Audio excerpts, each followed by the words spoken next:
Right, exactly. Hello, everybody. Welcome back to Yes Have Some podcast. Joining us tonight, myself, Abigail, Jacob Walsh. As always, whoa, extreme close-up. All the way, this is an international guest, by the way, all the way from somewhere in Canada. I'm sure he's going to tell us where. Ben Eadie worked on Ghostbusters Afterlife, quickly becoming a fan favorite in the prop community. Ben, how are you doing? How has it been now that the movie's out? Just talk to me, man. I gotta know what's going on. Oh, dude, when the movie came out, it was like a pressure relief because normally you're doing a show, and from the time that you finish shooting till the time it's in theaters, usually 6 months, maybe a year, 2 years to bottle up all these stories. Oh, you're like a pressure cooker, man. You just want to go, oh my God, and this happened and that happened. Oh, you should have seen it over there. And this, you're just like, so yeah. So it's pretty nice. I can't imagine. I mean, I know what it's been like just waiting for the movie as fans and as you know, as people who cover Ghostbusters very in depth. It was like, you know, the first trailer came out and then we had this whole plan, like 6 months of build up, and then this movie's going to be out, and that turned into like over 2 years. And I don't even know where we are. I'm surprised we survived. So, but I'm glad we're all here, and I'm really thankful for you to join us tonight. Glad the movie's out too. And that you can my God. And it's so good too, because I don't get to see the final cut or anything. Right. Mm-hmm. So I saw it, even you guys saw it before me. I was so freaking jealous. Well, but I was, by the end of it, I think the only thing that didn't keep my face from turning into a fire hydrant that was very badly damaged was the fact that I got to read the script like 400 times, and I got to build up that callus necessary to be able to get to the end scene, right? Mm-hmm. Well, I want to talk about that and how you got involved in everything. And I think for those who don't know, like you've probably seen, if you've been paying attention to Ghostbusters for the last little while, I think you've probably seen Ben. You were in the Adam Savage, build videos, working on the, his proton pack. And I think the first time you kind of came on our radar was around the time, I think it was about 30 years ago when the Spangler wand came out. It feels that way. Dude, I know I'm old, but I'm not that old. Okay, I'm trying to piece together. That had to be like late summer, fall of 2019, and they had come on set and did all the measurements for the props or for the wand and everything. And then I know you did an interview with Ghostbusters News, and right from there I was like, this is gonna be somebody we're gonna have to talk to at some point. But I guess we all have issues. God, yes. Do we have to talk about Ghostbusters anymore? I've got other therapy session. But I guess starting there, what exactly is your title? Well, actually, before we get to that, how did you get into this world of props? Because it's kind of a unique job. Yeah, how'd you cross over? And here's it's a bit of a long story, but I'll give you the short little run. And if you want me to go into details, is I worked, I was in the infantry, went to college. I ended up being aeronautical engineering, or getting into that, worked on aircraft. And then, I was bouncing from job to job. So I decided, well, if I'm going to bounce, I might as well just have my own company. And I started a consulting company, and I did that for like 15 years. And I'll be at the end of sort of my consulting, I was miserable. My wife was like, you got to find something else because you're not nice to live with anymore. Yeah, before. Right? We've all had that conversation. Right? Yeah, And so, a friend of mine at a makerspace, I'm always making stuff. Right. And she's like, well, she was working on The Revenant. And I was talking about that, saying it must be really cool. And she's like, my boss is looking for an engineer. And for a big project, can't say it's movies and stuff. Do you mind if I give him your number? And of course I said, sure. And this guy calls me up and he says, first thing is I need you to send me a resume. And I'm like, well, I haven't made one in years, but okay, I'll get your resume. And then he's like, let me ask you a few questions. And about 15 minutes later, I didn't have to send him a resume. He goes, I'm flying out to Vancouver. I'll send you the tickets Monday. Does that work for you? And I'm like, but I have other clients. And he's like, I don't care how much it will cost to buy them out. I was like, okay. Okay. So I fly That's in. awesome. I fly into this place, and I'm like, get off the aircraft, and his assistant picks me up, and then I'm like, okay, somebody tell me what's going on. And she's like, okay, well, you're far enough into this. We're doing Star Trek, the next Star Trek movie. And I'm like, she's like, that's amazing. Ben. I'm like, what? Oh yeah. Okay. Now, I'm trying to get a frame of reference. Which was this the first J.J. Abrams? No, it was the Star Trek Beyond. So it would have been the last one. The last one. Okay, gotcha. Okay, and gotcha. So Star Trek alone. It's very exciting. Oh, yeah. But it's so, I ended up doing they gave me sort of like a little trial engineering project. And then I ended up designing 2 of the largest rotating sets ever made in movie history, like 1,600 horsepower motors. Man, I'm diving down a deep hole. You can stop. I love it. No, we eat this up. Absolutely. The less I have to talk is better. It's better for me, honestly. Yeah. Better for the listeners, for sure. I think. Okay, do you want about a year's content? Because I could go until about. All right, now, we'd love that. Now, Gene Roddenberry invented Star Trek. Tell us about that. No, I'm just kidding. Yeah, you know what? I'm a nerd, but I'm now, not. which captain are we talking? Yes. Are you a Picard? You a Janeway? Picard. See, this is what kind of scares me about all this is I fit in the whole nerd genre, but I'm the maker nerd. I'm the guy that builds things. And honestly, I don't watch that many movies or TV and stuff because I'd rather be out like burning myself or sitting on an angle grinder or doing something. And so a lot of the trivia side of stuff, I really appreciate. I try to absorb it, but I can tell you how to establish the wind drag of pretty much anything in a few minutes, just off the top of my head. That's my skill. I can't tell you, like, even I know the main actor for Star Trek was Chris. Yeah. I honestly, I don't know. I love that. Okay, I got it. Yes. What you're saying is you're more of a Geordie LaForge. Dude. Engineer. Yeah. Okay, engineer. There it is. That's Engineered. so cool. You said it wrong. Engineered. Okay. So okay. you get off the plane. You've now flown somewhere. You get off the plane. Luckily, they didn't just murder you. They offered you you got the job. Yep. You did Star Trek, and then from then, is it just you're now this is your skill set? You're in the movie business. Well, here's the thing with movies is number one is your skill set is important. There's a lot of exceptionally skilled people on set. But in some ways, it's more important that you just get along with everybody because you don't have time for drama. You don't it still happens, but you don't have time for that. So you need to be part of the team. So number one is I fit in with all these people because like they were all just freaking nerds like I was, but more on the engineering side or the mechanic side. So it worked out really well. Mm-hmm. And then, I'm the kind of person, if you look at LinkedIn from years ago, there was one guy that said that like, as soon as everybody else says no, you need to give Ben a call because like, he won't. And I always say yes, but the problem is it usually gets me in trouble, but I get things done, right? Like for the rotating set, I ended up doing some calculations, figured out to rotate these sets, we need 1,600 horsepower to rotate these sets. Mm-hmm. And so from stuff I've done in oil and gas when I was doing consulting, I knew what motor to get. So I went to my boss and I'm like, okay, well, here's the motors, but they're $250,000 a piece. And I'm thinking he's going to be like, yeah, forget it. We're done. Right. And he looks at me, he's like, awesome, buy 2. I'm like, wait, what? Fantasy budget. That's awesome. That's amazing. Yeah, that's fantastic. And it worked. So the fact that it worked and I got along with the guys in the shop meant that other people call me up and I've been working ever since. I usually, you have to take breaks, but I don't lack for work, and I don't mean it to sound like bragging, but I do well enough and get along with enough people that they call me up, and it's awesome that way because it makes you feel like you're part of something. And as fellow nerds, when you find your niche and you fit in, it's just like, oh, thank God, because it's amazing.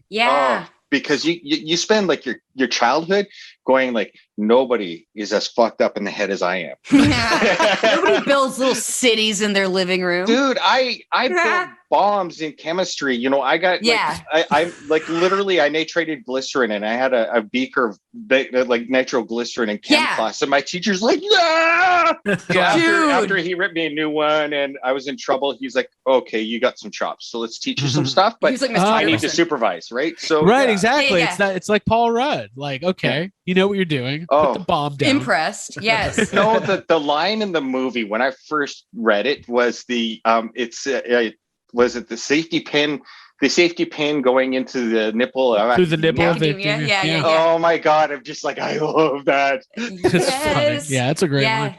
So you do Star Trek, you pick up other projects along the lines.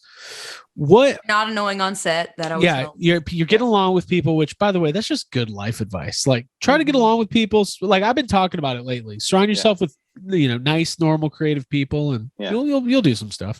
And it's tough though. Like there are times you got to try. Like I've worked with people that there was one engineering company years ago. This guy and I hated each other. We couldn't stand each other. But we also knew that there was something weird and magical about having us in the same room because we could get things done that nobody else could. I think a lot of it had to do with I want to spend the least amount of time in this room with you. So let's this get it now so I can leave. That's very fun. Like the beginning of every what's his name? Just kidding. Yeah. Like that Beatles. And by the way, joining us from Vancouver. Right. Yeah, it's like the beginning of every workday. You just like handcuff yourself to each other. Like we need to do this as quickly as possible. Oh, totally. Yeah. So obviously, I'm getting the sense that you had some interest in Ghostbusters in general. Like, were you a fan of the movies growing up? I imagine you had to be. Yeah, I was 12 years old when in 80. Yeah, I was 12 years old in 84, and I remember when it came out. Lived in a small town, so we would see stuff playing in the big city, but we'd have to wait like months, maybe even 6 months until it would actually come to the small town theater. Oh, wow, and I was just like, I gotta see this thing. It sounds so good. And then when I saw it, I think I was on a high for a week of adrenaline thinking I'm going to catch ghosts and all this. And, researching paranormal. I've checked out every paranormal book from the library for the next 2 months. Yes. I even went as far, like we weren't the best to do family. It's not like we were destitute, but like, it's not like I could have made a proton pack or bought some of the toys. So I made my own PKE meter just out of cardboard and had this cord going up to run these two arms up. And I don't even have pictures of it. I just remember it. And even when I'm looking back, I'm like, oh, it was horrible, but lovely. No, it sounds great. It's better than what I can make now. The creativity, imagination, and all that. It's like it led you to what you're doing. That's very cool. I relate to that. Who knew that fucking around as a kid for so many years could pay off so well in adulthood? I know. Exactly. Because you can't teach that to people. Like that's just something very innate. Yeah. Yeah, it's kind of within you clearly, and your passion and enthusiasm kind of radiates, and I think that's why. It's part of the reason why I think you're a perfect fit to be not only working on the actual props and maintaining the props on set, but you've kind of become a little bit of a known face because you're doing the Adam Savage videos. Like you've got it's weird, man. But not everybody has that. Like it's a dynamic, unique place to be. Jake, you know this. Like we work with people. Like you could be the smartest, most innovative person in the world. But you put a camera on you, and you might freeze. Like just freeze up. Yeah, people. Yeah, legit. We understand. It's a whole thing. Yeah. Yeah. So the part where I just stare blankly at the camera for the next 5 minutes. Right. It's like guys, he hasn't said anything in a while. I have moist eyes. I can keep them open for hours. That is the second night in a row the word moist was used on this show. Oh my god. That's how Logan described his suit with all the marshmallows. Oh my god, that was such a great time. And that kid, dude, that scene, he did like, I don't know how many cuts they did for that. So he's in the back flailing around like an idiot, screaming his lungs out, literally losing his voice. And they're like, can you do another one? I think so. He gets in there and boom, right back to You're like, oh my god, he is such a pro. And they keep the one line. I've got my own problems. It's so funny. So Ben, when does the new Ghostbusters movie get on your radar? Are you? Because I'm into timelines, right? Like I'm still trying to piece together when they wrote this script, how much pre-production was done before they even announced or did that first teaser trailer. So when does it first come on your radar? Are you finding out at the same time as everybody else? No. So I was a really late addition. So what ended up happening is they come to Calgary. Usually, so the movie industry in Calgary until Ghostbusters came was all but dead. I wouldn't say dead, but nothing really big really came here. And you can look at government tax credits and all this other stuff and go into the nuance, whatever. But so they come to town, and I usually fly out to Vancouver and work there for like 6 months, and I come back every 2 weeks to visit my family. And my wife works sort of in an executive like position in the city. So our kids and our family suffering because dad's never home, mom's always busy. So I was taking a break, and I'm thinking, God, it'd be nice to work here in town. And then I hear these rumors that Ghostbusters is coming to town. And I'm like, well, maybe. So I call up some people at the local union. You got to remember that I'm part of the union out in Vancouver, not in Calgary. So I don't really know anybody here in town. And so I call up a couple of people and say, hey, do you know anybody that needs anything? And I end up getting a hold of the special effects. So little side story is that until Ghostbusters happened, I never touched props. I might have helped animate them and move them around, but I'm a special effects guy. Mm-hmm. And just by happenstance, so come in this story is I go to the special effects and they go, well, we've got all these props, but we're in a like a one-horse town. This is redneck central, so like anybody who works in the movies are like gun people and they can do westerns, but they you give them some complex electronic stuff and they're like so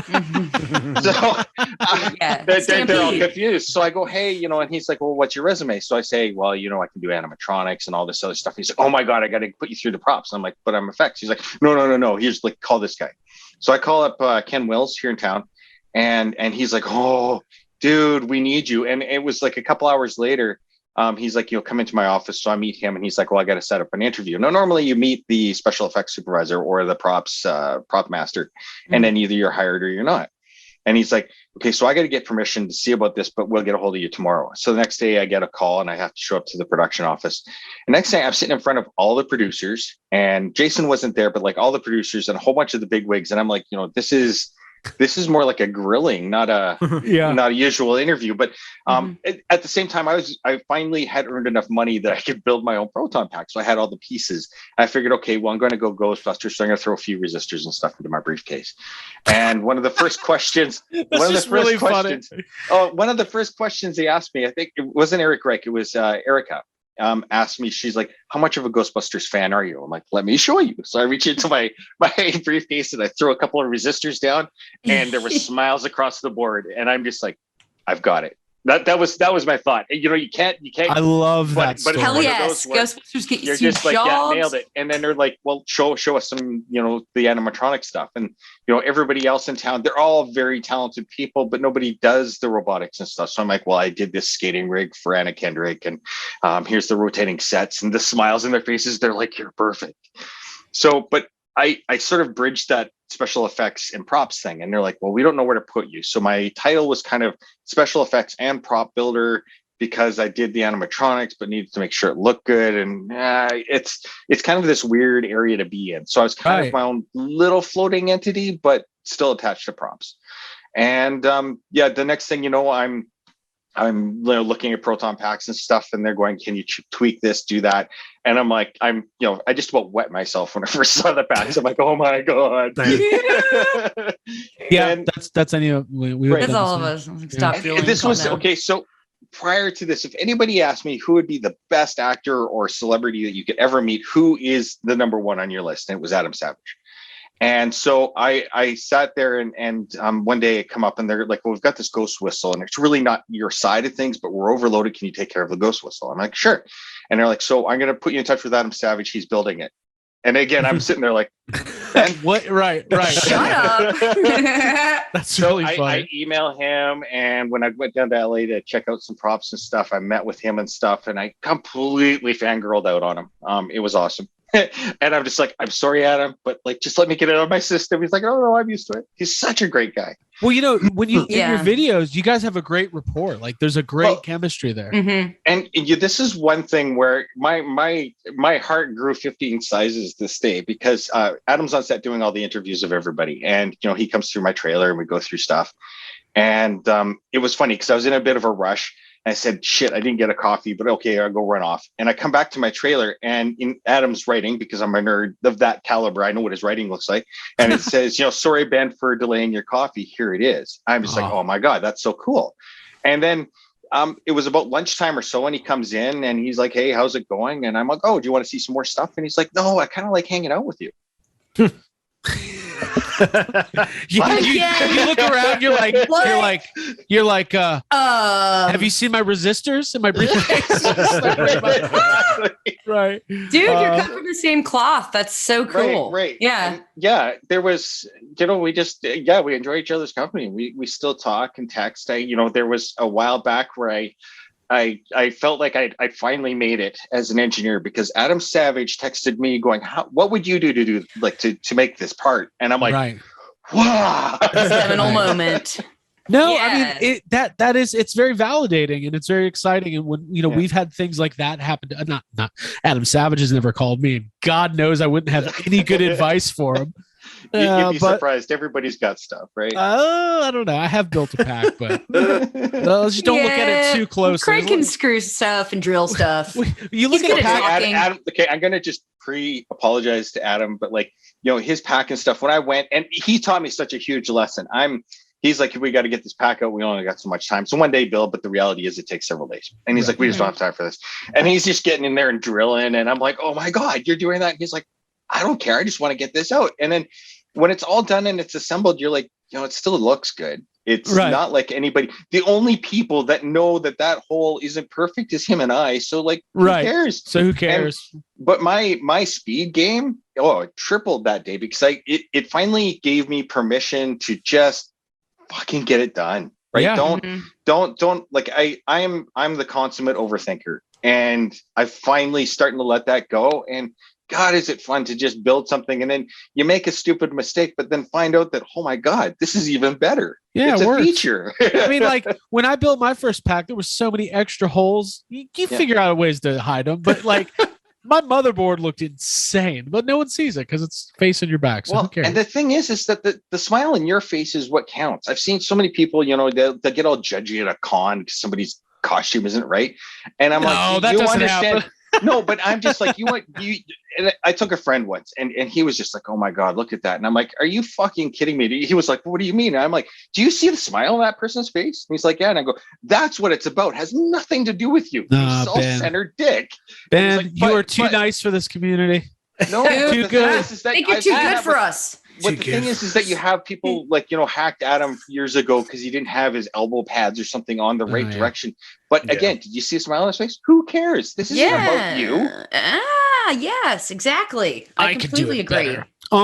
So Ben, so you're on set, you get the job. You say you're kind of you're doing props, you're doing animatronics, kind of floating. When it comes to, it sounds like they kind of had. Oh, sorry, my mic. Sounds like they kind of had a plan for sourcing props. There was people already building proton packs. There's third parties. Some people are building stunt packs. Some people are building hero packs, everything else. So what is your role? Are you sourcing parts? Are you maintaining the props? What does your day-to-day on set on any given day look like? So when I showed up, because it was late, a lot of these props were already pre-ordered. They were already being made. They're at prop houses. So a lot of people are asking me, how did you build? And the thing is that everybody's got to realize that it doesn't matter what piece is on set. If it looks like it has one paint stripe on it, I put money on it. The 5 people painted that one stripe, right? It's a team. It's a team. So, if I say I did or whatnot, it's totally a team. It's not me. It's everybody. And that being said, I never really made any of the props. Did I make some major modifications? Oh yeah. They came and Jason would look at something and go, that's not what I ordered. And then, Eric and Erica would be like, man, you got to fix this. By the way, shout out to Eric and Erica. These are incredible people. Oh my God, they're awesome. They're the best. And we've known Eric a long time, and we've finally got to meet Erica, who Abby referred to as Eric's assistant, which I can't call that. I don't know. Funny. I'm dying for them to hear that. Yeah, exactly. No, she's and those people, man, there's times where you get stressed, and this is what I really love about the group of people for Ghostbusters. So Jason, Eric, Erica, Ivan, is that everybody starts reading each other, and you can see things are moving smoothly or they're not. And if they're not moving smoothly, if you've got capacity, everybody would walk in and go, "What's up? How can I help?" And there was a whole bunch of times where I couldn't find the proper wiring harness for these packs. And I'm just like, I'm kind of freaking out. And Eric's like, oh, no, I got this. He makes a few phone calls. He's like, yeah, I got a whole bunch in order. I'm like, what? Right. But it's this group where everybody seemed to, if there was a missing tooth, somebody had that tooth, right? They could always fit it in. So, it would make a great pair of dentures. Yeah. A good symbiotic team to be able to work. So Ben, you mentioned, props being on order from different prop houses and having to make major modifications. So do you have any off the top of your head things that you've had that kind of stand out as, mods that you had to make on the fly? Yeah, Jason had said, I want to put a switch on the pack, the beloved switch. The switch. And we get all the packs, and the switch is in the wrong spot, right? And he's just like, what the is this, right? This is not what I said. And it's like, okay, I got this. And then, afterwards the meeting's over and they're like, do you really got this? And I'm like, I don't know. Wait, so for those who, just to give context, so in the original Ghostbusters, they get in the elevator and they flip Egon's pack on, and the switches where it ends up being located in the movie is kind of right under the ion arm. Yes. But so you're saying that some packs came in, and where was the switch? They just had it somewhere else? It was on the opposite side of the pack. It was on the wrong side. Okay. Right? Okay. So, about the same spot, but not under the ion arm. I can't tell you. I'll have to get the book and look at what the part was called, but it was under the box thingy with the dangling hoo-haws and the thingy jobber. Sure. And the twisted all the names are made up anyway. Yep. So, and so, I'm like, well, can we fit this breaker into the ion arm? It's like, no. So you gotta break things down into its constituent parts. And this is where my wife finds me fascinating in the sense that I look for what things do. I don't look for what it's called. I see this so many times where somebody's like, I need a pulley. I used to rock climb a lot. And somebody'd be like, well, I need a special climbing pulley. And they'd be going to all the climbing stores, couldn't find it. And I'm like, well, why don't you just go to a sailing store? They got a whole bunch of rigging pulleys, and they come out and they're like, oh my God, it's there. And it's still a pulley.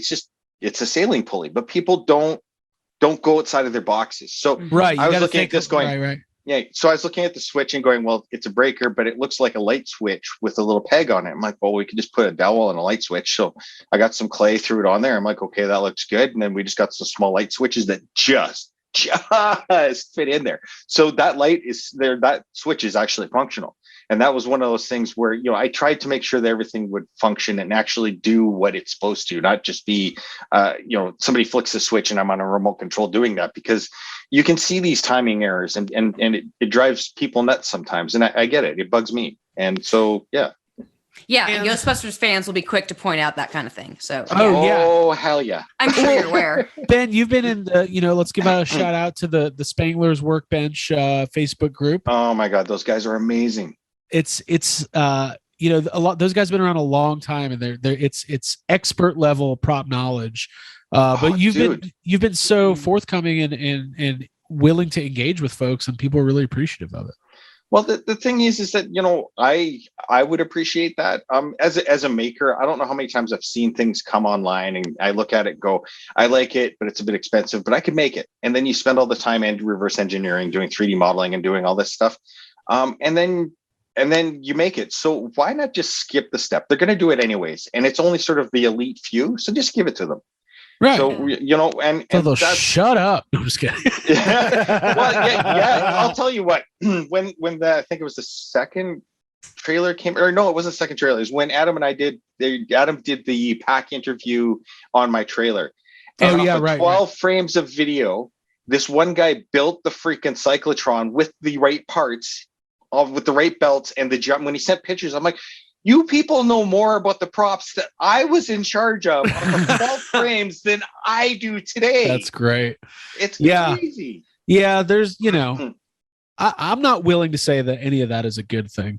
I'm just putting I'll tell you what, as an engineering consultant, and being ex-infantry and stuff, do you guys ever remember a TV show called The Deadliest Warrior? Yeah, that sounds familiar. Yeah, okay. So, well, Jeff Desmolin is a friend of mine. We were in the infantry together, and he ended up getting his doctorate, and he was the host of the show. And he got his doctorate and started a crime scene reconstruction company. And he had me do stuff. And I can't help but think, if you can get those eagle-eyed people and get them under NDAs and stuff and go, here's a slew of pictures, tell me what you see. I bet you, like, I swear to God, these guys could probably solve half the unseen crimes because they're that nerdy. I don't know how else to describe it. You're 100% right. And I know that in the Star Wars world, they relied on, when they were doing the new Star Wars movies, they got makers and droid builders to actually assist, because when you're going back 30 years trying to recreate stuff that exists in the 80s. Well, you've got a whole community of people who've been working on this stuff the entire time. So I know the props are really connected with the fan community. I think that's really cool. So the Phoebe pack is the main pack that you see in the movie. Yeah. Oh my God, so cool. How many of those are on set, like different versions? Is there a couple heroes, a couple stunts, or? Well, let's go through it. So there was sort of 2 heroes. There was 1 lightweight. Then there was, when it came down to stunts, there wasn't any huge violent pole stunts or anything like that. So there really wasn't a stunt pack. So, hats off to McKenna, because like she's carrying around the real deal, the full weight. She's bruising her arm. She everybody's talking about the popcorn scene that was cut. That's kind of, rising and bubbling up right now.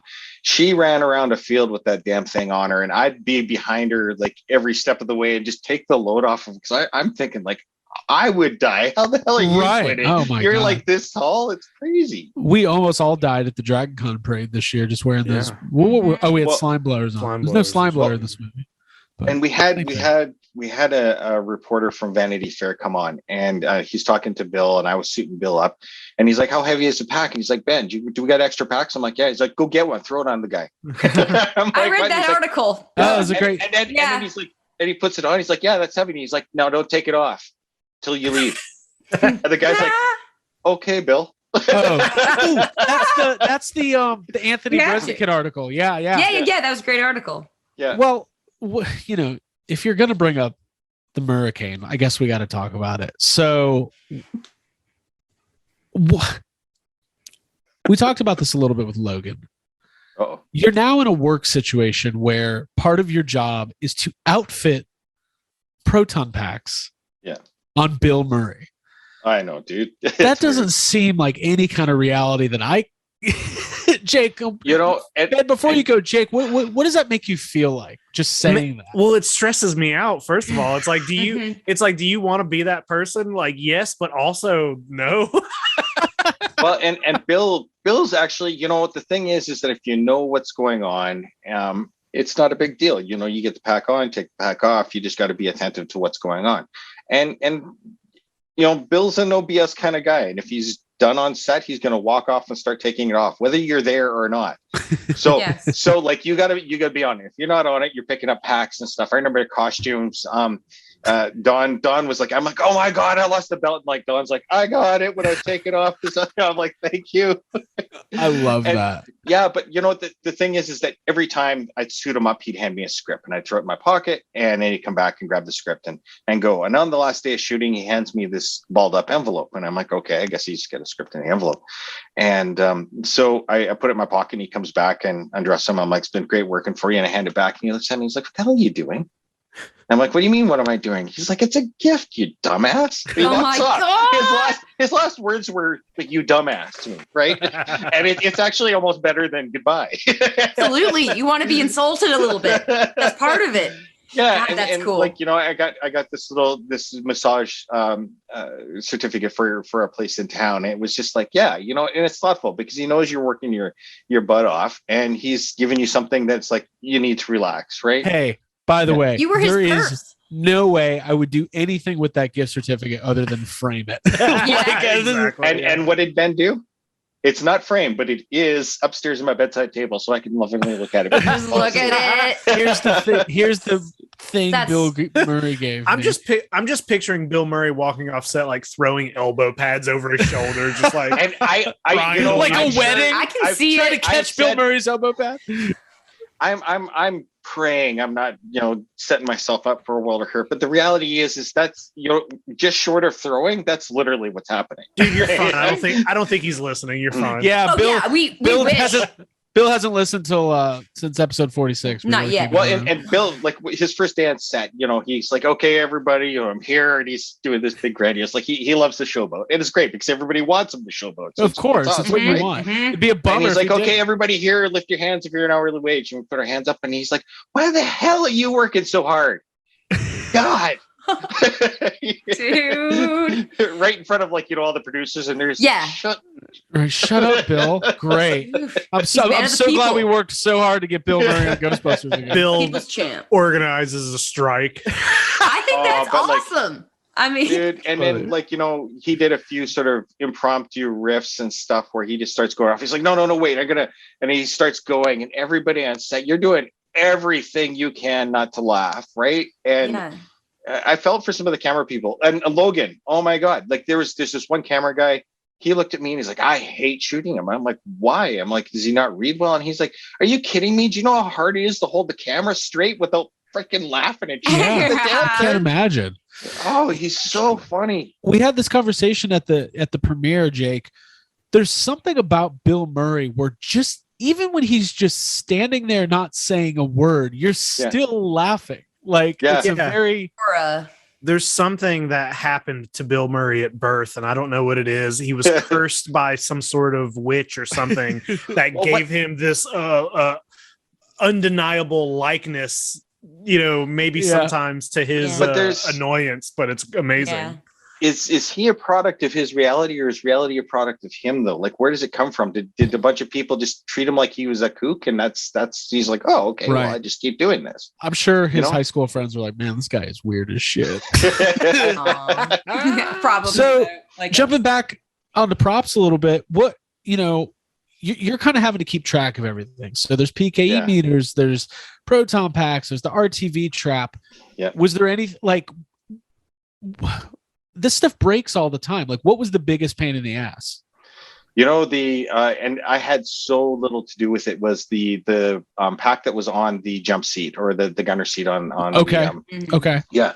Well, it's those mini puffs. So right. Well, the thing is that there was a lot of people, and this happens on every show. This isn't anybody's fault. It just happens. Is that there's a lot of people not talking to each other. So, effects would made the seat come out, and then somebody else in LA was building the pack. So when we put the pack on, we're like, okay, so we got to squeeze it through a slot this big. That's, the smallest area that it goes through, and the pack's this deep. And we're like, oh crap. And so Peter White, one of the guys on set, actually less on set, he was always in the shop, and it was like, you'd throw it at him and go, okay, Peter, we need to shrink this by 6 inches. And he'd look at you and go, really? Yeah. And he'd be like, okay. But the thing is every time he would kill it. The guy is just this magician. Oh my God, Peter, dude, you're something else. And so he's the one who basically, he took a regular pack, and our crest, that he even made this patch for the crew. And it shows cool. And it shows the Moogly with the saw going away at the pack. And literally at one point in time, producers are walking in, here we are at a couple of packs of saws going, what the hell are you doing? They're just having a nightmare. Oh my God. So Peter designs this thing up. Anyway, so long story longer. Keep going.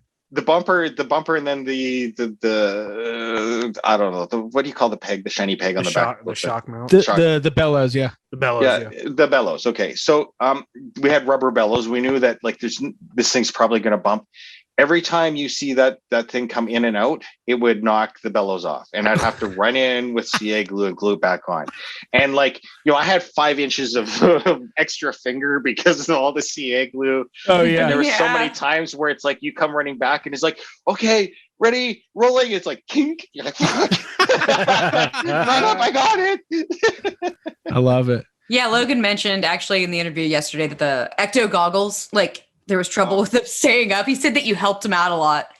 Yeah, and what a trooper. And you can't see through the damn things and stuff. But and even just his intuitive sense, when the shot that you see where the Polaroid comes out and he grabs it and he does this. Mm-hmm. So nobody on set told him anything. They just want to see what he does organically and then build off of that, right?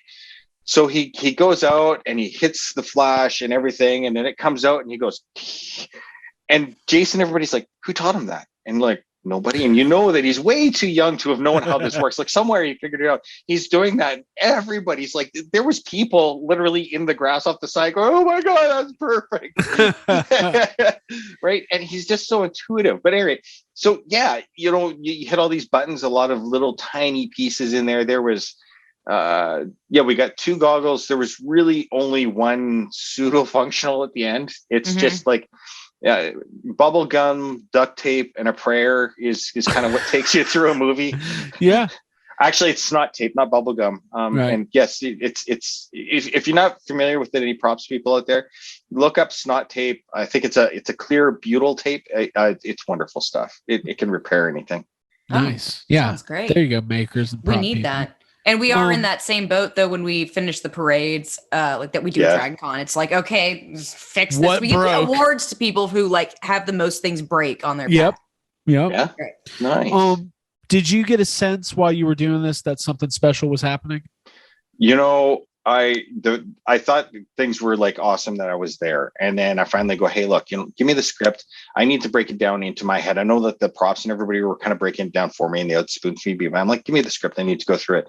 And on my trip to LA, I get on the flight and I'm going to read through it a couple of times, and I'm sure the person beside me, they're like, oh my God, this is awesome. Guys, like, They're like, what are you reading? I'm like, "This is the airplane magazine.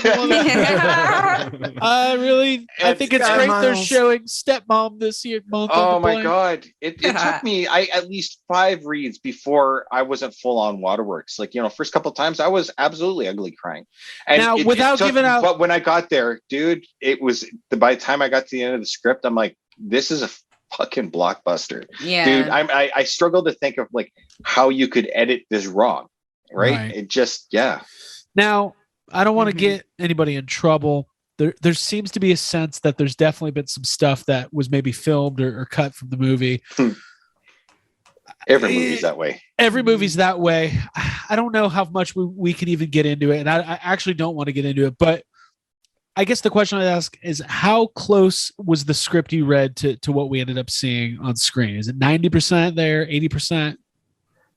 I'd say 90. Like there's things that get cut out, but like that was one thing I was telling my wife after we saw it. I'm like, there's a lot of stuff that hits the cutting room floor. Like every show's this way, right? And you're kind of like, you're like, oh, that was cool, but it would have been nice to see. But by the time it was all edited down, it was so tight. It's just like it just meshes and it makes sense. And there's no extra like there's. If you read the books, I think I'm trying to think of a good author, but the authors that spoon feed you every detail. And I've got a very creative mind, so I don't need any detail. Get me in the space, give me the lay of the land. One true sentence, Hemingway. Yeah, right. We understand. And that's where that's where the script really excelled, is that there's really, or the edit, it got rid of all the extra. And like, my wife's not a sci-fi girl or anything, that she's a valedictorian from her school. Like, we're so polar opposite. I'm the ultimate ADHD, she's OCD. It's amazing that she has anything to do with me, but and she doesn't like sci-fi and stuff, but she went and she came out and she said, I probably watched that one again. And I'm like, what? Wow. Surprise. Okay. It's got heart. So I mean, people that haven't seen stuff and don't know the background story can still get into it and still understand the storyline. So it works out well. Absolutely. I think you could have no idea what Ghostbusters is and watch that movie and get the same amount out of it. Absolutely. Which is a testament to the script and the edit and everything. Oh yeah. So I guess we'll spend a few more minutes. Are you cool to go a little longer? Oh, totally, man. I got you're free. I've watched some of your stuff and I love it. I could talk for hours with you. Oh, dude, we could talk for hours. I'm totally relating to this. It's very. Let's turn this to a marathon. So who took props home? Let's just call him out. Who's got what? Hey, you know what? There is absolutely no way I'm gonna out anybody. I love it. So, but says that he's got a trap behind him. I see it right here. Dude, no. Okay, so that wasn't from set. That's a home build. So you remember how Sean Charlesworth on Tested made the cutaway lightsaber? I brought it out because as soon as I saw that, I saw that and it sung to me. So Jason and I were talking on set, and I'm just like, I need to. I'm gonna make some props and stuff afterwards. And I'm like, what do you think about cutaway everything? And he's like, well, what do you mean? I'm like, a cutaway PKE, a cutaway trap, and he's like, I'd like to see some of that. So after it was all done, me and Shannon Chappell, another guy was working on set. decided that we'd, team up and make a couple. And so we made a cutaway. This is now you won one, but this is the ultimate one because okay. Now Ben, I want to give reference. So Alberta Ghostbusters, Dustin, they did a raffle for one of these. Yeah. Now I won the raffle. What exactly did I win? This is you won a trap that looks a lot like this, except the top itself does not open. It's all closed, but the lighting effect and everything's there. Okay. Tight. And right. So this is very excited about that. Yeah, and it's like, oh, they're so cool. And anyway, but this is I'm sorry there's only been a very few of these made, but like being able to do the cutaway. Oh Jesus. Yes. There we go. Right. That and is then, so tight. No, but like then do right. Oh. Right. And you just made these for fun, just to show Jason? So I'm not sure exactly what I'm cool. allowed to say, so I'll stay with that. I made them for fun for It's Jason, just for to fun. show Jason. Yeah. It's just welcome just for to Just fun. Have Fun podcast. That is really. And you said you made a PKE meter like that as well, like a cutaway. Well, I'm working on it. And there's some, I said before you started recording, I wouldn't say like teasers or anything. Trying to figure out how to say. I've already kind of made that. So if we're at the PKE and no teasers, is I want to do a cutaway. So I'm slowly working on a cutaway, but this one's going to be lit up and everything. So I'm going to have all the electronics. So this is just the bones, and I'm working on it. That's and so sick. Yeah, and then once it's done, hopefully, I approached Sony and I said, hey, I'm going to be building some of this stuff. And, I know a lot of the maker nerds would really like it. So it maybe, and this may or may not happen. And I'm trying to figure out how to say this without saying it. I just don't. You know what? Here's how it is. You're working on cool stuff. Nothing's guaranteed. Stay tuned. That's all you gotta say. That's a good way Tell to us put after we it. stop At any rate, recording. but I've asked for permission, and the reception was good. So hopefully it keeps moving forward. I told them that the maker community on Spangler's Workbench and stuff been asking me questions. Can I answer them? And Eric's like, yeah, I think that would be a good idea. And I'm like, okay, cool. So I'm like, how will this work? And he's like, well, ask for questions. I get them. I'll film them. And then, I run them past Sony, make sure that they're okay with it. And then we put it out. And as long as I'm not doing product placements or anything like that, then, that's fine by them. So, and I also I've got Instagram and Facebook, and I have my own YouTube channel, but I don't have a TikTok. And I'm like, So just, an hour or so ago, I put it out there, and hopefully you guys know is that on my TikTok, which is the Dreadmaker Roberts, I said, ask me questions here, and I'll gather them all, and I'll start answering them on TikTok and sharing that on social media. Tight. And I can't, awesome. and the thing is that a lot of people are like, how did you do? And it bugs me when I hear that, because, and it's not their fault, but it's like, I didn't build it, but I know the people who did, or I might have your answer, but please understand that I didn't necessarily build it. There was 3, 4, 5, I can think of just off the top of my head, 5 different prop houses that made things for the show. It's a community effort, and it's so easy to sit there and go, I did this, I did that, and piss somebody off, and rightfully so they should be pissed off. So I got to be very careful, Yeah. Well, I mean, couple things. Well, if you need that many props, like that many packs, you're going to have it outsourced. Oh, dude, It's got to be out. It's the same thing with visual effects. That stuff gets sent, all over. Things happen. They ordered some stunt packs, and the stunt packs we got were good, but they had hard frames on it, and it's potential spoiler. But at the end, there's a pretty violent throwback of the original Ghostbusters. Yep. And I talked. It's my favorite thing in the movie. And the thing is prior to this, I've done car cannons. I've taken Humvees at 40 miles an hour, literally cannon, flip them in the air with a guy on it, tumbling on fire, and making sure he lives on it. So I'm very cognizant of what happens to these stunt guys. And I've developed a level of trust. When the Humvee one thing that I did, the driver, Leaf, and he was also on Ghostbusters, is, you end up establishing a relationship, and you're friends with the guy. And you're like, am I sending this guy to his death? And you might be. It's people giggle, but no, it's no. I mean, in all seriousness, we've accidents happen, and God knows that there was a real tragedy that happened recently. Yeah. I wasn't going to bring that up because it's no fun to talk about, but it's your world. So I imagine that hits you really hard. What happened on it does. And you know, the sad thing is that like, can you imagine injuring or hurting or killing a friend? Like I can't, you know? Right. So anyway, going back to the packs, it got kind of dark there, but the packs, I'm going, this frame, I talked to the stunt supervisor. I'm like, this frame's pretty hard. And the yanks you got to do, or the ratchets is what you call it, are pretty tough. So like, and he's like, oh dude, can we do any better in the frame? So I got a hold of a friend, a mutual friend from Adam, and that's Frank Ippolito, who runs Synergy down in LA. So we asked the prop rooms that were already doing it, and these are big prop rooms, and they take orders 6-8 months in advance. And if you call them up going, I need this, you know, unless you're willing to, you know, shut down their production and buy them out for a week, you're not going to get it. Mm-hmm. So and Frank's, you know, he's starting up and he's getting there.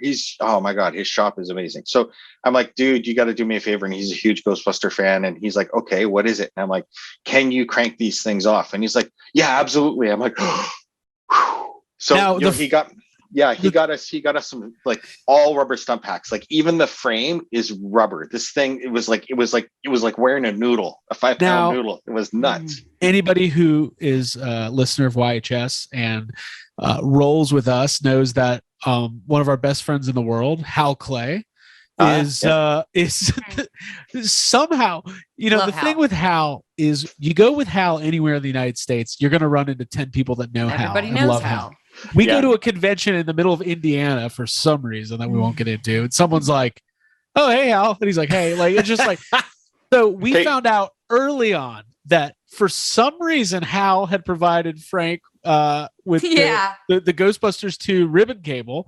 Oh, and, And that was kind of like, we're all like, well, I guess they're going to be using GB2 packs somewhere. And so, and then it makes sense. Like, these are the stunt packs that the original guys are wearing. And I guess we can, if it's hard to kind of point out, there's so much happening on the screen, but oh my God, yeah. The original guys show up and they have the Ghostbusters 2 ribbon cable pack, you know, that's the right. GB2 packs. So fun little fact. But the idea, you know, the way I interpret it is that like when Egon took off, he took all the old equipment, right? So that's all the 84 stuff.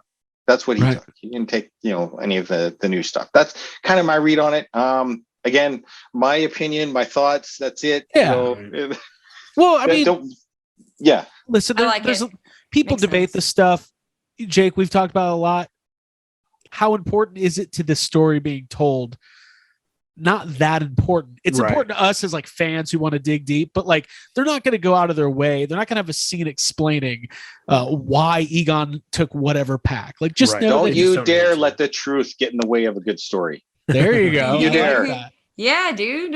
You don't need a scene of a flashback of Egon, like, you know, deciding. In the end, just kidding. In the end, this is what, you know, people go like, what do you, it'd been many, many, many years since I'd seen 84. And people are like, what do you remember from the movie? And honestly, I could barely tell you the storyline, but what I can tell you is how I felt when I left. People are going to remember how they felt. They might not necessarily remember the lines, they won't remember the props, but they'll always remember how they felt. So as long as you can make people happy, scared, afraid, you know, get some grief out. You know, I see this, it's almost medicinal. I had lost my father long time ago. But like, you know, you have that father figure, grandfather figure, and there's always still a little bit of grief kind of there. And shows like this give you permission to let some of that grief out in a public way where you really need to do it. You can't just cry alone. I don't think it's healthy.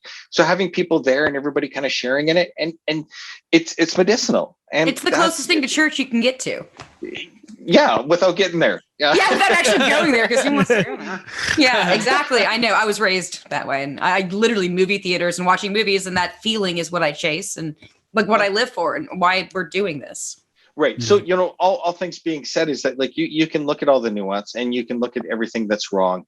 And I was actually freaking out. And Jason Blumenfeld, the first AD, I'm sitting there going like these fans, when I started digging in on some of the, like, you know, the Facebook groups and stuff, I'm like, they're going to like dissect me. They're going to dice me up. They're going to chop me out because like I've screwed up so many things, dude. And he's like, no, you got this. And I'm like, no, I don't. And he's like, it's been like what, 30 some odd years. Things change, things get dirty, things get smashed. He goes, when in doubt, say it's old, and he replaced it. And I'm like, okay, good.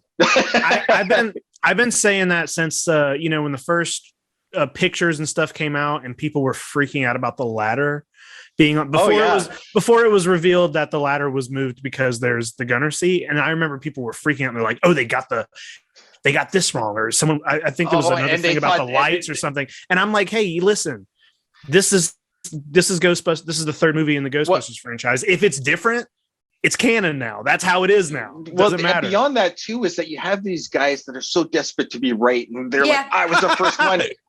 First one who noticed it." And you peering over it. You could see these guys with these chops going, "Oh yeah, I've got them." And then suddenly you see the gunner chair come out, and you're like, they're mad about it. It's just like they're standing on a carpet, and here's Jason going, "Oh yeah, keep talking." It's so cool. Cool guys. I've always hated gunner seats anyway. But before we start getting wrapped up, there's a couple more things we got to bring up. First of all, these proton packs that are mounted. That's what I wanted to in ask, the temple. There's 4 packs. I've seen the movie. We've all seen it 5 times. Yep. I cannot wait to pause and actually inspect because they look different. It's so quick. And all that stuff is so quick. The thing is that like they're so gorgeous, and and they're beautiful. And I understand why there's not more sort of close-ups and stuff. It's not a movie about props. It's a movie about a story. Right. But at the same time, you get invested in these things, and there's 4 in there, and each one's unique and each one's beautiful. And remember, I was telling you about this Peter White guy. Literally, we get all these packs in, and they're not quite what Jason wants, and we're like, okay, we got to make this good. And when it's said that this was a fan film with a budget, it really everybody there was so invested. And Peter's like, I don't care what it'll take, and he put in some major hours over a weekend, along with a bunch of the Alberta Ghostbusters. He's like, I need help. I had other family commitments I couldn't back out of. And so he pulled in the Alberta Ghostbusters, and they came in and they fucking killed it. Dude, that whole cave was it was beautiful beyond belief.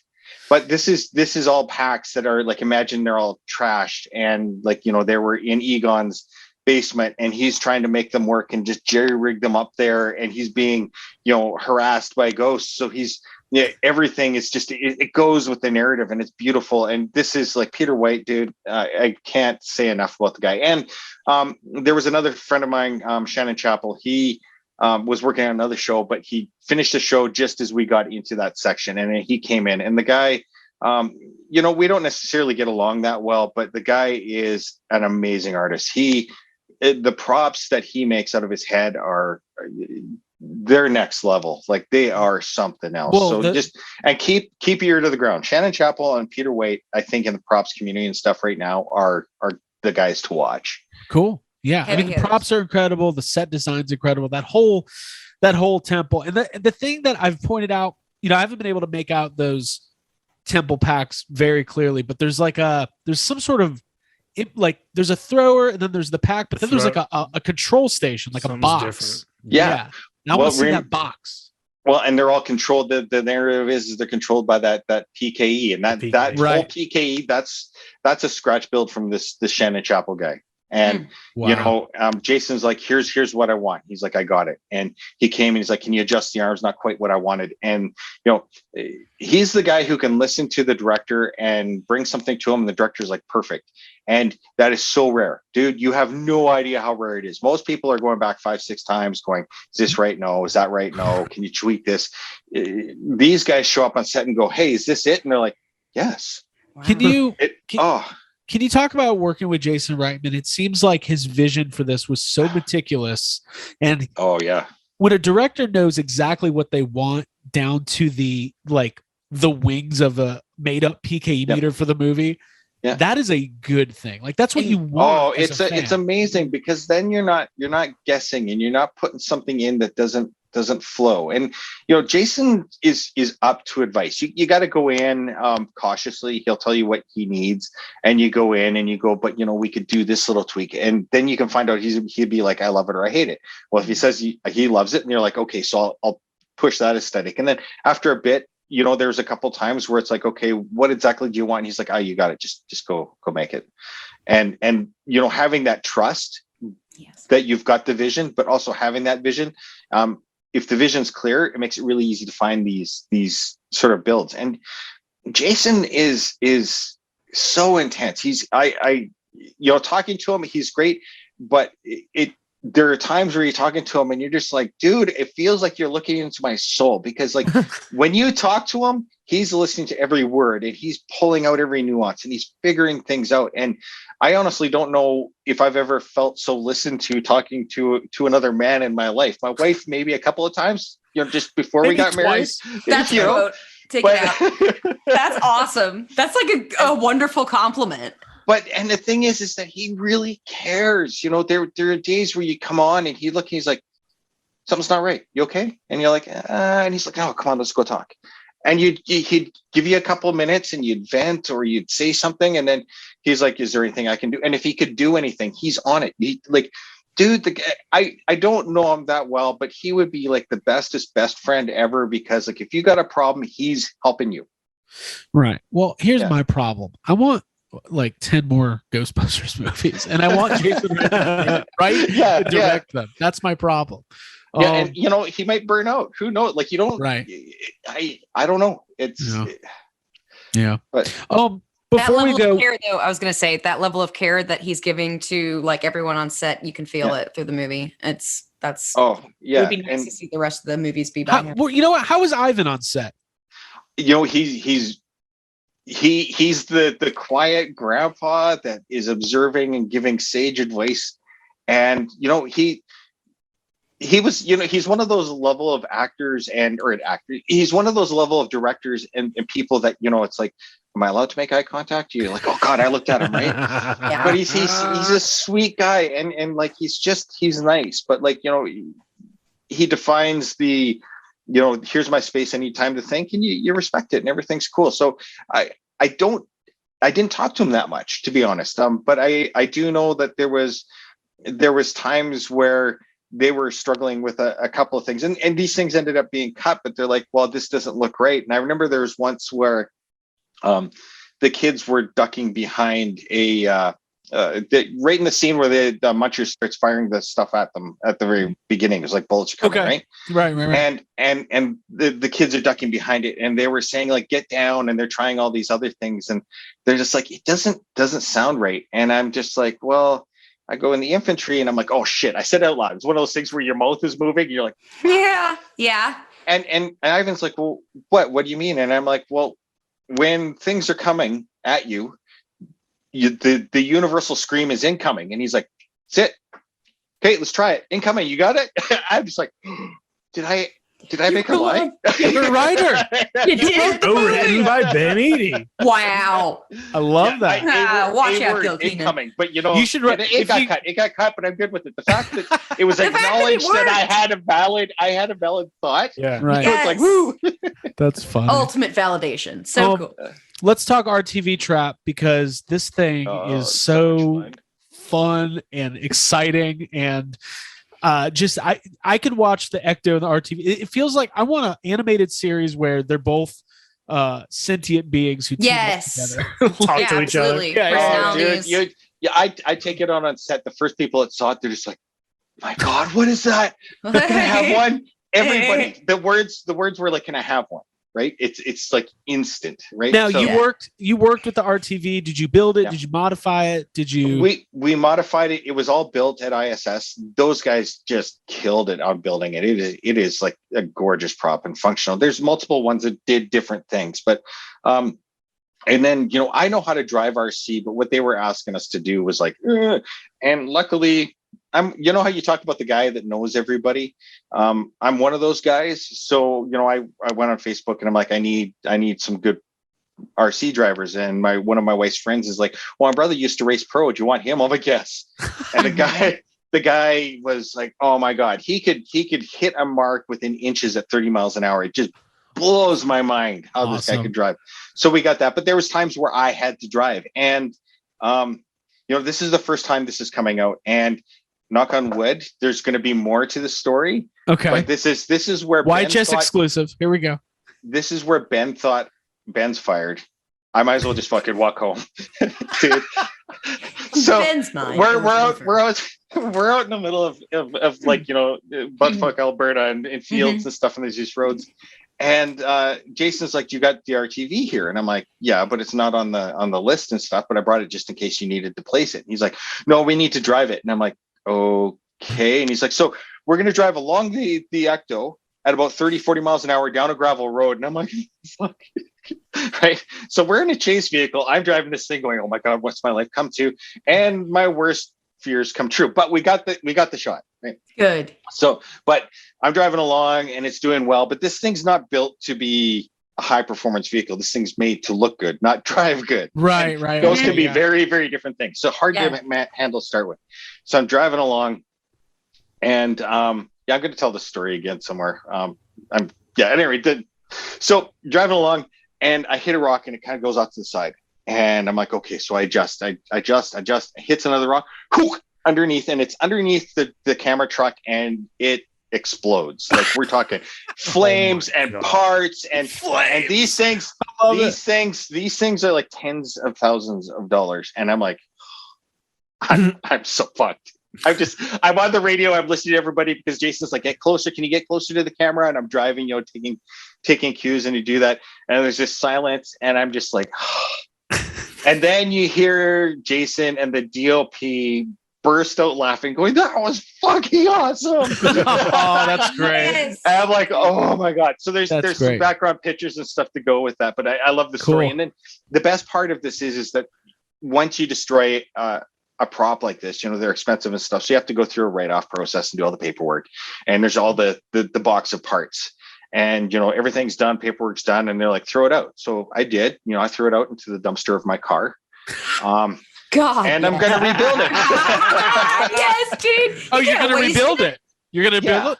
That's awesome. Nice. I was gonna say, I want a flaming RTV trap tattoo. And now that I've exposed myself, so you're talking about like who took home stuff. That's my take home. But now that this is out and stuff, there's the very real possibility Sony will be like, give it back. And I'm okay with that, because no, they're not listening. The thing is we're deep into this. Again, going back to, it's the emotions. It's the how you're feeling, and that roller coaster of emotions, and that awesome story that I finally, after 2 years, to share with people. It's that if I have to give it back, it's that's a sick ass memento to have. For exactly. No, we're not giving it back. Dude, We're going to protect it. We will protect it.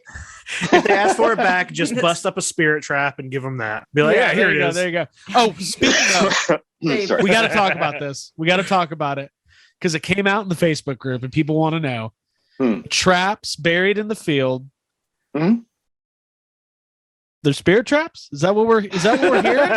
So that was something that I didn't do. There's another special effects guy here in town called John Frost, another amazing. He's the other mechatronics guy here in town. He was he was not around. Well, he was busy doing that. That whole setup that can occupy a guy full time, the entire production, just to get that up and working properly. Sure. So at the risk, I'm going to find out probably after this goes live. If I get a phone call from Eric, I'll know that I should not have said this, but yes, they are spirit traps. Okay, that's fine. I mean, that's cool. Where else if you need? Well, I'm guessing there's 50 traps, 100 traps, whatever it is, buried in a field. Like, that makes the most sense to me. Yeah, you barely see them. Like, cost wise, and like, I think there was over 100. Yeah. Wow. Yeah, that's awesome. Yeah, and when it went off and all the traps go and stuff, like, everybody's like, oh, it's so cool. Yeah. No, that's great. Okay, but imagine you open up all these traps, right? And they say, okay, close it and do that again. Now you have to close them all. You have to rebury them. You have to make it all look good. And you've got this team of people just running around going, Listen, oh my God. There's a lot of discussion in the prop community about spirit packs and all that stuff. But The spirit traps are about the right size. They're not far off from Right. a scale trap. So I think that's great. And it worked, and it sold the story, and it I like it. I just imagine like that scene in the beginning when Egon's driving back to the farm. Like he just passes a spirit Halloween. Like it's just back there. They're gonna want the product placement. And the thing is so here's something that's kind of funny. At the very beginning of the show, everybody's looking at all these traps, and all of these things are like 5-7 pound chunks of aluminum with real bearings. Like these things weigh a lot, right? And they're going, okay, so we're gonna roll the truck and we're gonna have the trap in there. And I'm like, what? And they're like, what do you mean what? And I'm like, you're going to let a 7-pound thing bounce around with a guy in the truck? And they're like, no. And I'm like, okay, so where are the sunk traps? And it was a bunch of people where you have like all the adults are looking at each other going, did you order the trap? I didn't order the trap. Did you order the trap? Oh shit. And I'm like, okay, I've got this. Again, this is Ben's natural, get yourself in shit and then work like hell to get yourself out of shit. So I'm like, yeah, we got it. Then they left, and I'm like, oh my God. So and Peter White, again, one of those miracle workers, he came in to do a breakdown and stuff like that. And I'm just like, I go like, we need to make a foam trap. And he's like, okay, I think I can do that. And I'm like, well, what experience? And he's like, I just can't. He goes, I can do stuff, but I can't tell you how. And I'm like, how long will it take you? And he's 2 days. And I'm like, fuck off. And he's like, no, I'll do it in 2 days. And I'm like, okay. If you got bravado, I'll go with it. I've got a couple other things up my sleeve, but let's see what you got. So a day later, I come in. He's like, I got the trap done. It's out on the bench. So I come out and there's all these traps laid out. And I'm like, awesome. Where is it? He's like, well, it's right there. I'm like, what do you mean it's right there? And he's like, he picks one up and he's like, bonk, bonk. I couldn't tell it from the rest of the traps. Dang. I'm like, oh my God. That's I'm ready amazing. to hug the guy. And he's like this tall, bearded, baby face guy that, if you get close to him, he gets awkward. If you give him a hug, I think he would melt. Right. And I just wanted to give him a hug. Don't do it. Don't do it. Dude. I'll build more traps. Just get away from it. Yeah. That's awesome. It's like magic. That's what it's supposed to be, though. That's so cool. So then we had the rubber trap. And again, there's all these sort of, when you get the right teams together and everybody sets everybody, like, I can't mold and cast, like I can mold and cast, but I can't do what Peter does in the speed he does. So it's just having the right people that like, I've got this. And I'm worried that this is the pinnacle of any show I've worked on. I had so much fucking fun. I met so many cool people. I have so many great friends and memories and an amazing movie to watch afterwards that I can't think of any show ever being able to top it. And I'm kind of sad that maybe that was it, Yeah. I mean, it's the experience of a lifetime, and God knows we all hope that you get to do more Ghostbusters because it's in your blood. And like you just said, it's a team effort, and you met amazing people and worked with amazing people. And listen, I'm sure you've worked on projects where you put the exact same amount of effort and passion into, and then you see the movie and you're like, oh, I don't really want to share that one with everybody. So, maybe. Yeah, we'd like to know. Yeah, they were okay. So it was I'm not name them in order. Dude, later. Now, what do you work? Are you working on a show right now? Do you have something next coming up, or? Again, going back to the family thing, and I've done 3 shows in a row, and you burn out, and you start not becoming you. You're coming home and you're like this zombie. So the wife and I said, like, okay, let's just take a break. And I'm like, how long? And she's like, well, let's not take any jobs until January. And I thought, I've always wanted to have like a YouTube channel, do something like Adam. Like, I've gone on to Adam's show. I've always I've been on YouTube since 2006, and I do okay, but I'd like to see if I could turn that into something that could be part time. So instead of having to maybe do 2 shows a year, I could do 1. Or best case scenario is but these are pipe dreams, and maybe it'll work, maybe it won't. The reality is that. Hey, dreams come true. You're getting gift certificates from Bill Murray. Yeah. Dude, there's so Your trajectory is good. Dude, I was talking to somebody recently about some of the phone calls I've had recently for people going, hey, they wanted my help on stuff.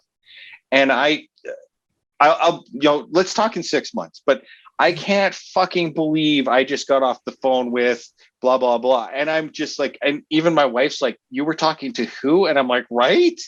I don't get it.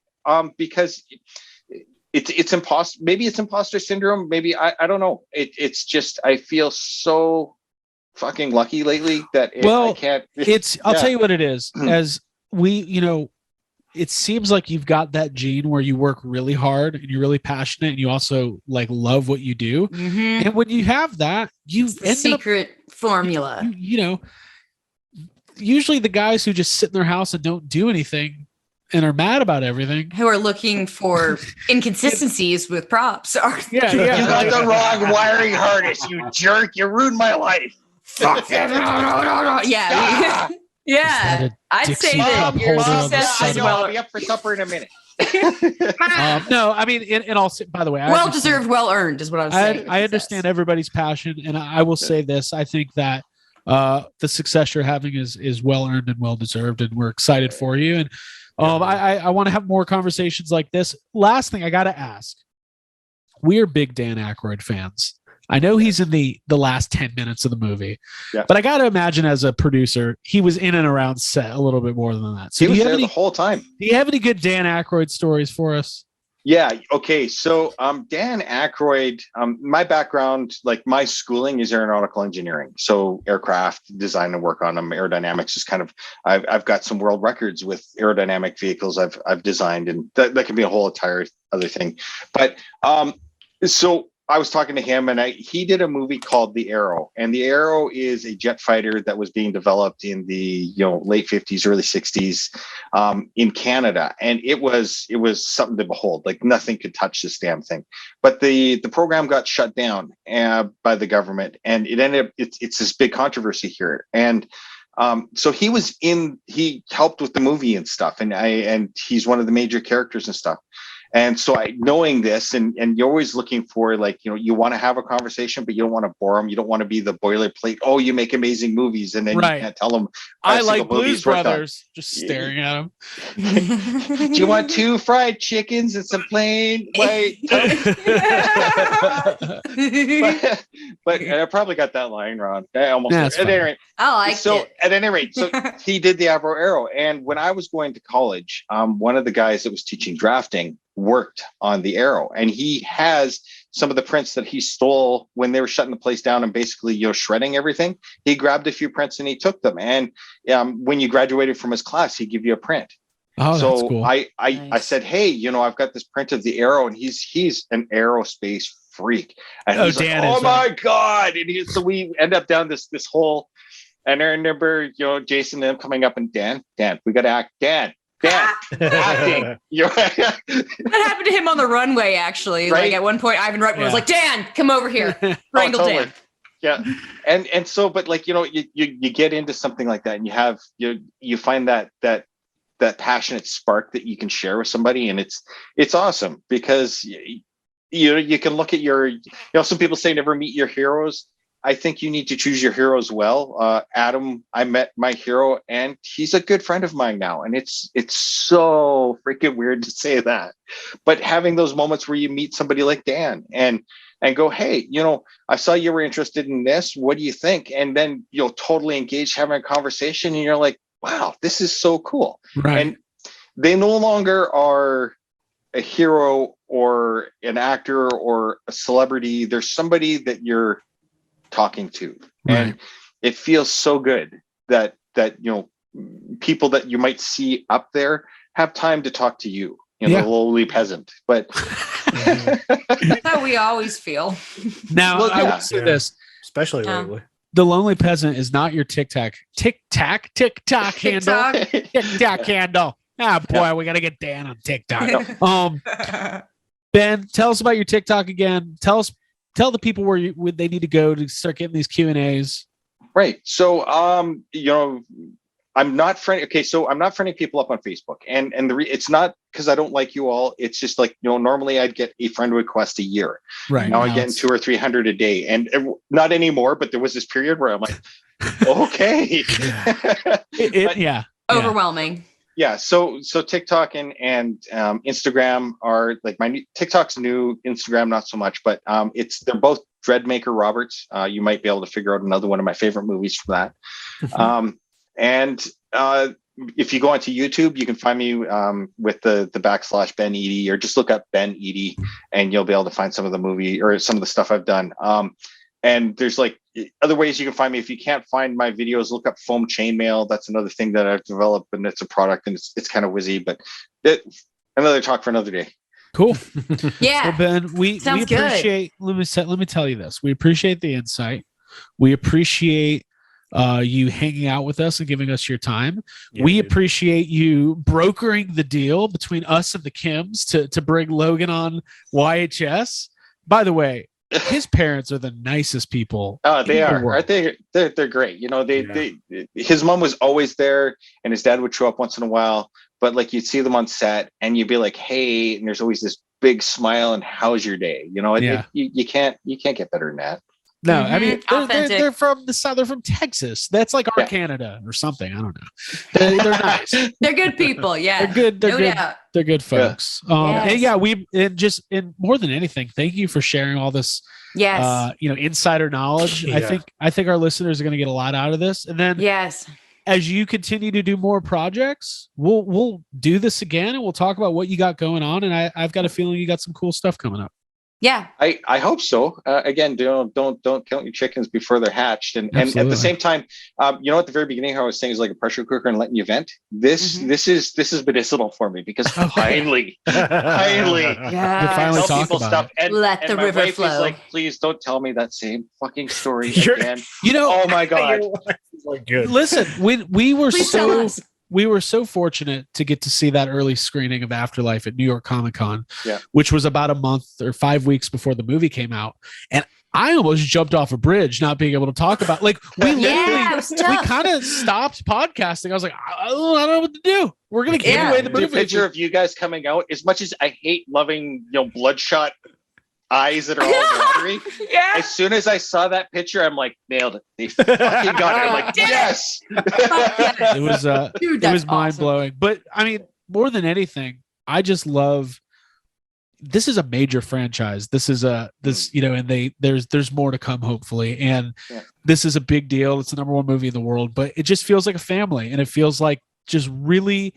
It doesn't feel, what I love about this movie, it does not feel like a movie by committee. It didn't feel like 20 writers pitching ideas. This is one Jason and Gil's vision. Oh my God. It doesn't feel like a product. Oh, good. Yeah. And that's what, and I think that's why so many people love it, So, well, Ben, thank you. You're an inspiration, dude. I just wanted to say that. For real. I worked very briefly. I don't want to be that humble brag guy and stuff, and I don't like it. This whole people actually looking at me and talking to me is weird. Embrace. I appreciate it, but at the same time, I'm like this awkward turtle going, okay. If you weren't, then you wouldn't be hanging with everyone. Like that's what's up. Good.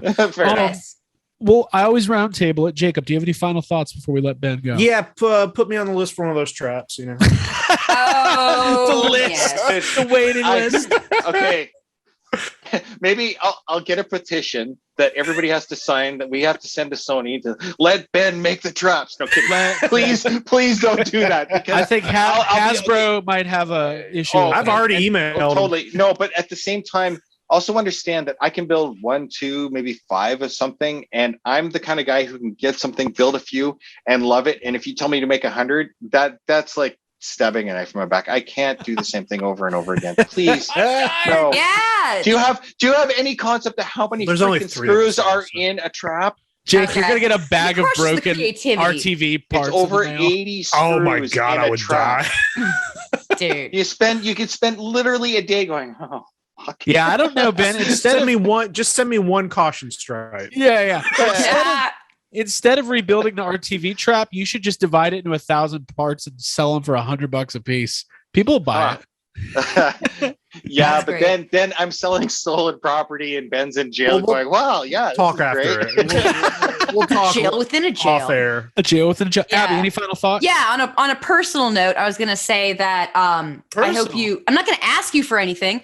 I think that you're an incredibly inspiring person. And as somebody who worked very briefly, thanks, Jake, for the position, I worked as a production assistant. And I just feel like you have so much authenticity and like wisdom that you've even shared in this period of time.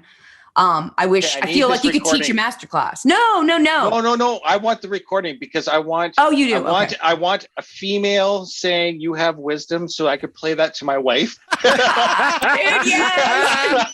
No. There goes Ben with all his wisdom. You've just made All his it wisdom. Yeah, I know. I think you're awesome. I And think you know, that's as really much as I hack my wife, my God, there's no way I'd be in the same spot I am now without her support. Because, like, I don't think people understand how ADHD I am, and the level of OCD that it requires to keep me, in the house alone is insane, right? Oh. So We're getting into it now. Yeah, without going too Dude. deep, that's really Craig and I's setup right there. We like totally vibe with that. Yeah. Yes. Except for I don't have a broken RTV trap or wisdom. I got nothing. I got nothing. Well, listen, Ben, we'll catch up soon. And we will make sure that everybody knows about where to find you and you doing the Q&As and giving out the information. But I think they're going to get a lot out of this interview. I think we covered a lot Wisdom, of for ground sure. here, I hope so, and I also hope I don't get in trouble. If I'm calling you, going, you got anything? Dude, we'll back you up. We'll pitch we'll blur out your face, pitch the voice down, and we'll just put Yeah. Yeah. Who is that? it's Ken Leedy. Ken Leedy from Dust Town. Not Rust City, it's Dust Town. Oh my God. Okay, sure. All right, everybody. We'll workshop that one. Bye. Bye, guys. Bye. Bye.